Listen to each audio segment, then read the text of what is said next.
One of the first things I wanted to really kind of emphasize, sorry, my slide's moving automatically, is this concept of max momentum and the important aspects that I feel really should be emphasized here. And it's one of the first things is really communication, using the tools that we have, and this is important, especially for new managers to learn and to understand that being able to communicate amongst ourselves as well as with our staff is extremely important.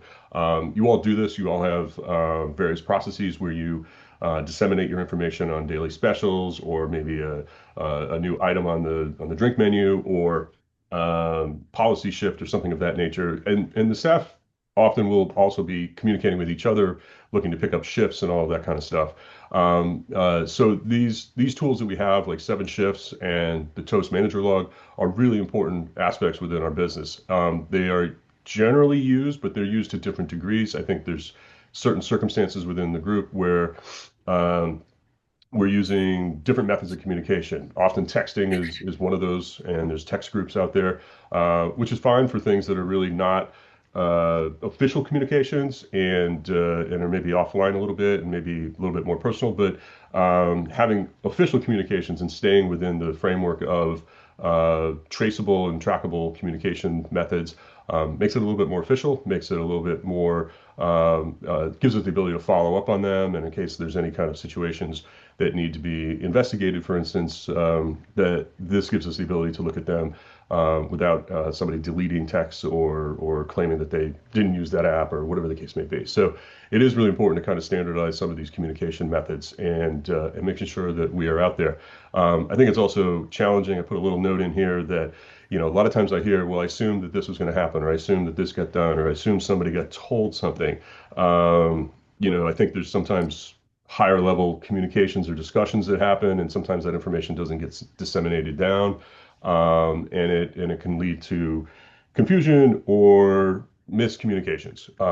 And so we want to make sure that if you're using these lines of communication, that there's some follow up and it's done properly.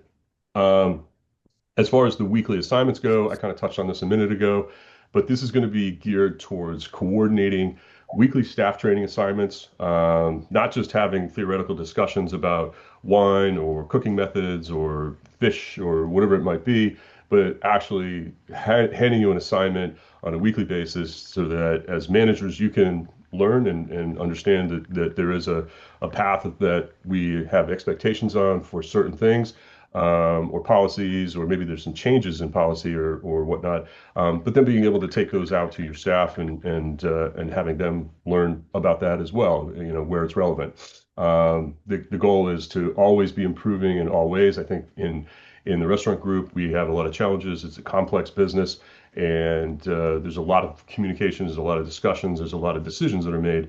And again, communicating those decisions in a more focused kind of manner, I think is important. I also think that making sure that we're maintaining pre-meal meetings, maintaining that basically dissemination of wisdom and product knowledge and our procedures and hospitality and all the stuff that we talk about on a regular basis as managers down to the staff is really important. I think it's done. I think a lot of that is actually done at this point. This is really going to make an attempt, though, to kind of put it into a cohesive package and bring it out on a regular basis. If nothing else, it's going to remind you that said, hey, we're going to talk about Cabernet this week and relate it to, say Max Cabernet, and maybe how it relates to, the steak special or something else that might be on the menu that week, and having a focus. Or there might be a change in policy. There may be a new way of ringing something in or whatever it might be into the toast system. We just want to make sure that this is going to be a good avenue of focus. So my intention, I'll talk about this a little bit later on, is to push these out on a weekly basis to you as managers and have you then assimilate them into your weekly meetings. And I put a note on here saying taking stock and taking pride. We talked a couple of weeks ago in our manager meeting about how our guests, Scott talked about how our guests really do appreciate us, how they're very loyal to our restaurants. One of the reasons I believe that happens is because we do take such a deep look and deep dive into how we handle pretty much everything. And it's a testament to you as managers and everybody else who works within the group, that we have that. I just want to maintain it, and wherever possible, be able to improve it. And with so many new employees, especially coming into the restaurant group, we need to make sure that that knowledge base is handed down to them, and they understand where we're coming from as longer term employees, and giving them that information so that they can use it as best as possible and continue that tradition and that method of what has been built over the last 40 years in this group.